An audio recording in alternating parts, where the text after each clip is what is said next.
Bienvenidos a esta pequeña reflexión sobre qué es la influencia. En primer lugar, me gustaría hacer tres matices. El primero es que este no es un documento dogmático, es interpretativo, con lo cual está muy basado en la interpretación que hago de las situaciones de influencia. Esto quiere decir que cada uno de vosotros puede interpretarlo de una forma distinta. Segundo matiz, este documento no busca la verdad absoluta, busca la reflexión, que le demos una vuelta más a qué es la influencia. Y el tercero es que utilizaremos algunas palabras que para cada uno de vosotros tendrán matices distintos. La idea es que definamos términos para entendernos mejor. Es decir, cuando hablemos de sacrificio, diremos qué es sacrificio para entendernos en este contexto. No quiere decir que nos refiramos a lo que cada uno de vosotros tiene en la cabeza como sacrificio, sino que estableceremos un significante para que le atribuyamos un significado común. Es decir, nos servirá para esta reflexión. Luego podéis llamar al concepto como queráis. Hechas estas aclaraciones, comencemos. Hablemos de la influencia. Vamos a intentar definir la influencia. Podríamos decir que la influencia es la capacidad efectiva de condicionar el comportamiento de otras personas. Podríamos incluso decir que también puede condicionar conceptos, sean tangibles o intangibles, como la economía, la moda, el medio ambiente o incluso el desarrollo urbanístico. A continuación, para ordenar los conceptos, vamos a plantear esta matriz basada en la teoría de la estupidez de Carlo Maria Cipolla, en la cual hay dos ejes, el vertical relacionado con el influyente y el horizontal relacionado con el influido. Nos iremos a la izquierda cuando es perjudicial para el influido y a la derecha cuando es beneficioso para éste. Arriba será cuando es beneficioso para el influyente, para el que influye, y abajo cuando es perjudicial para este influyente. A continuación, vamos a ubicar los primeros términos y recordemos que es arbitrario, se trata de que todos entendamos lo mismo detrás de cada palabra. Ubicaremos el término influencia en el lugar óptimo, beneficioso para el influyente, beneficioso para el influido. Cuando la acción es beneficiosa para el influyente pero está causando un perjuicio en el influido, hablaremos de manipulación. ¿Qué ocurre cuando el comportamiento que cambia es beneficioso para el que es influido, pero perjudicial para el que ha influido? Es decir, influyes aunque te perjudique, lo llamaremos altruismo. Y cuando es perjudicial para los dos, y veremos que serán casos, lo vamos a llamar estupidez, como homenaje a Cipolla. Compliquemos ahora un poco la cosa. Imaginemos que cuanto más cerca estás del eje central, el del influyente, el que influye tiene más protagonismo, es más visible su autoría. Y cuanto más lejos estás de ese centro, cuanto más te vas a los extremos, menos protagonismo tiene. Digamos que la influencia es más anónima. Y si hacemos el mismo ejercicio con el eje vertical, cuanto más cerca del eje del influido, más se ha buscado esa influencia, más deliberada ha sido. Digamos que se buscaba influir directamente. Cuanto más nos alejamos de ese eje horizontal, más ha sido como consecuencia. Es decir, la influencia no se ha producido directamente, sino que ha sido consecuencia de una observación o de una imitación. Ahora vamos a ubicar los conceptos matizados. Siempre el concepto principal lo pondremos en el extremo, digamos que es en la mejor de las circunstancias.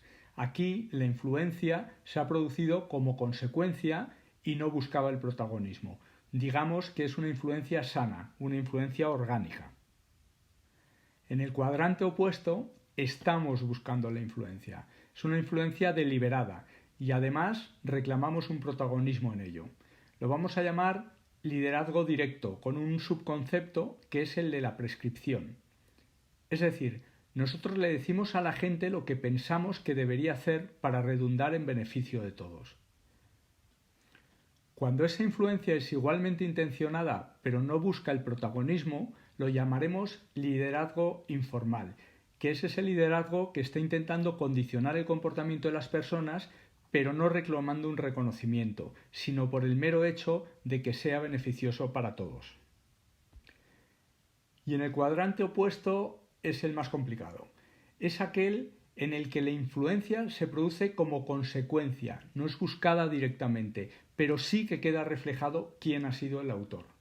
En este caso lo vamos a llamar referente positivo.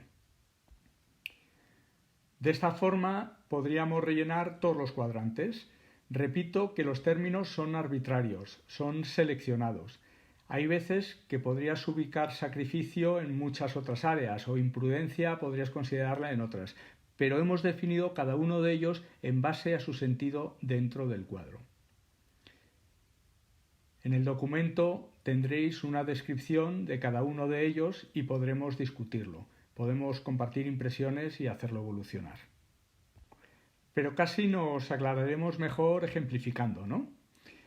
Aquí vemos, por ejemplo, a Dulceida prescribiendo productos que considera buenos para que su audiencia se beneficie de ellos. En letra más fina veremos cuál es la influencia, ¿no? El efecto que se produce, el cambio de comportamiento. En este caso es una clara prescripción, ¿no? Es una asunción de liderazgo de recomendarte lo que es bueno o lo que no es bueno. Podemos ver, por ejemplo, a José Mujica siendo imitado en su forma de hacer las cosas, convirtiéndose así en un referente. Es un referente positivo, porque él no nos está pidiendo que cambiemos y que hagamos las cosas, que hagamos la política como la hace él. Cambiamos por imitación o por aspiración, pero no porque él nos lo pida. Sin embargo, tiene una relevancia explícita que le convierte en protagonista. Tenemos en el victimismo y la queja a tu madre cuando dice es que lo hago todo mal, para que no la haga responsable, pero que tampoco cambien las cosas. No quiere que la haga responsable para no tener que cambiar, pero tampoco quiere que cambien las cosas. Las dos cosas son negativas. Ella busca ese resultado, busca esa influencia, pero no quiere, digamos, aparecer como la responsable del resultado. Y por jugar con otro cuadrante, podríamos encontrar a tu jefe cuando te pide que empujes un proyecto, esa es la influencia que quiere obtener, que no es importante para la compañía, pero le va a dar mucha visibilidad a él. Este es un ejemplo de manipulación. Pero para verlo más claro, a lo mejor es interesante analizar una situación de actualidad, como la crisis que estamos viviendo con el coronavirus. ¿Cómo sería el mapa de influencias? Tenemos la gran influencia.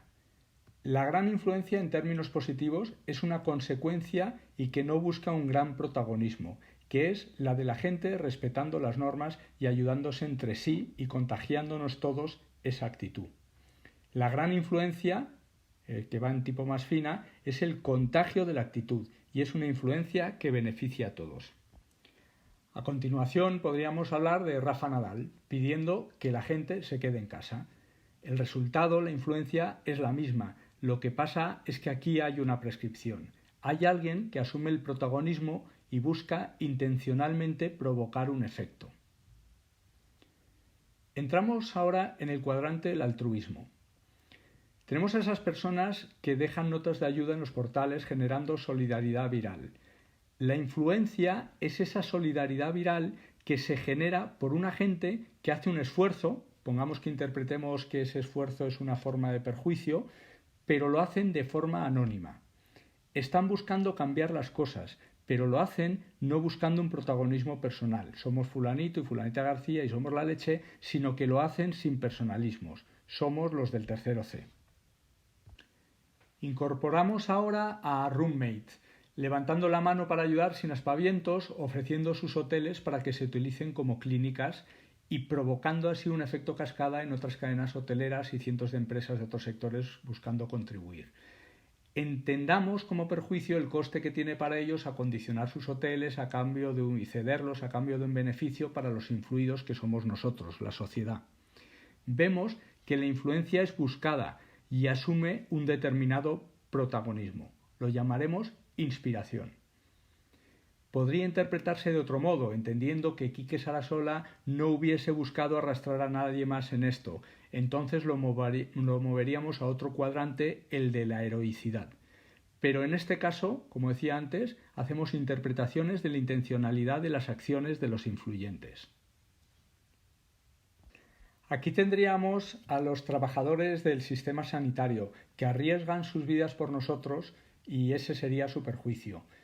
Y la influencia es que generan un comportamiento, una percepción de ellos que se materializa en nuestro aplauso de todas las tardes a las 8. Es una consecuencia. Ellos no hacen lo que hacen buscando ese aplauso y no buscan tampoco el protagonismo. Es el auténtico altruismo. Vamos ahora al cuadrante chungo del cuadro, aquel en el que el influido es perjudicado y también el que influye. Ubicaremos en imprudencia a Vox buscando una imagen de liderazgo y poderío, pero que lo que ha provocado es generar un mal ejemplo y además contagiar a aquellos participantes en el Congreso a los que quería influir. Es decir, ellos no era lo que buscaban, sino una consecuencia, pero que al final les ha generado un gran protagonismo. Negativo en este caso. Vamos a ver este. Aquí tenemos a la gente que exige que alguien asuma el coste, pretendiendo no asumir que todos tendremos que pagar algo al final. Lo llamaremos estupidez porque perjudica a ambos. Es decir, perjudica al que pretende no palmar nada, porque a todos al final nos va a tocar pagar en mayor o menor medida, y al mismo tiempo ese alguien que asumiría el coste sería el Estado, que hiciese lo que hiciese lo haría con tu dinero, por lo que acabaría redundando también en tu perjuicio, en subidas de impuestos. O sea, el efecto es negativo para todos. Lo que ocurre es que esta estupidez no se produce intencionadamente, sino como consecuencia. No tienen la intención de provocar esto y al mismo tiempo no hay un protagonismo explícito en el que quede claro quién ha provocado este movimiento. Salimos de la estupidez y nos vamos a la manipulación. Es decir, ahora yo voy a influir en ti buscando un beneficio personal, aunque a ti te perjudique. El más evidente y además con un protagonismo claro sería la falsa promesa de Pedro Sánchez prometiendo cosas que no puede cumplir. La influencia que busca es el aprecio popular a costa de que nos frustrará en las expectativas. Del mismo modo tenemos a Pablo Casado declarando apoyo incondicional pero criticando todas las decisiones. También busca ganarse el favor de la gente, que sería la influencia, pero sigue siendo una falsa promesa que incumple en el mismo discurso. Es una falsa promesa de apoyar a un gobierno al que en realidad no apoyas. Seguimos en este cuadrante. Casualmente muchos de los ejemplos están relacionados con políticos, imagino que por pura casualidad. Tenemos a Pablo Iglesias saltándose la cuarentena y sirviendo de excusa para que muchos incumplan las recomendaciones de los expertos. Es la conducta que se ve influida. Él buscaba un beneficio personal.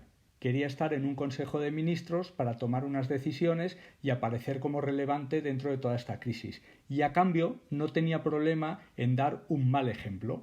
Es un referente negativo. Y por contraste con aquellas marcas que han ayudado de forma desinteresada o con poco interés, tenemos aquellas marcas que han intentado sacar tajada siendo percibidas como solidarias, que lo que han hecho realmente es llevar a cabo acciones que carecían de generosidad y que solo buscaban o tenían ánimo de lucro. Esta es claramente una forma de manipulación que vamos a llamar engaño. Y hasta aquí esta reflexión, que no es referencia de nada, sino que lo único que busca es que cuando hablemos de influencia, de influencers o de influyentes, lo hagamos desde una posición un poco más meditada y un poco más reflexionada. Muchísimas gracias.